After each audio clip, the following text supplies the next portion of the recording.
celebration of David's remarkable recovery, as well as a celebration with an important purpose. Our Glenn Thompson joining us live now from Chambers Street. Tell us all about it, Glenn.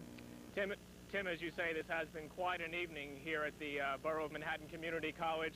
Just a short time ago, tonight's charity fundraiser broke up. Organizers say they've managed to raise over $10,000 to help cover some of the extensive medical costs of 12-year-old David Opont. Little kid who just said no to drugs. The price he paid was being burned over more than half of his body, police say, by a 13-year-old boy. Tonight, though, 12-year-old David Opont looked like anything but a young kid down on his luck. Despite his trip to hell and back, he looked like a winner. Joyce Dinkins joined others at this benefit concert, including Cosby star Malcolm Jamal Warner, in supporting David in his struggle. They say David Opont is living proof that just saying no to drugs is not enough. Society needs to get tougher. We see what happens when young children just say no. And I think it's very important for people to look at David's situation and realize his situation and realize that things are much worse than we would like to believe. And he is definitely a true meaning of the word courage. We have to find ways so that children get involved in things other than drugs. And when they say no, they have to mean no, as David did, and willing to go to any lengths so they will not become involved with drugs. David, how do you feel about that? Fine.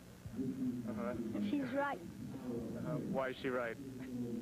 Because those two do not dare got to say no to drugs. Drugs is not good for them. Now, young David is undergoing extensive physical therapy at the Jamaica Hospital, we're told by his family. He's also undergoing extensive mental therapy as well. Doctors are trying to help David to meet with the public and work in the hospital environment, all of it learning to readjust to society. David Opont is a very, indeed, brave young boy. Karen, Tim? He's a remarkable kid. Glenn, we understand the health costs have been absolutely staggering. How much has it cost to get him at least to this point, and can they afford it?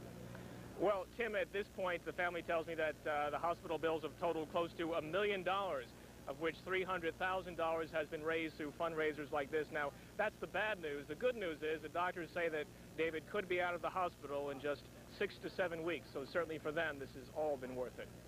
Glenn, one other thing. In light of all that David has been through, what are his chances and when might he expect to resume a normal life? Well, Karen, in light of the fact that at one point doctors didn't think he'd make it through this ordeal, things are looking quite good. In fact, the family says right now they're looking at some kind of schooling for him come September when he's out of the hospital. So things are looking up for young David Opont. Karen, Tim? Glenn.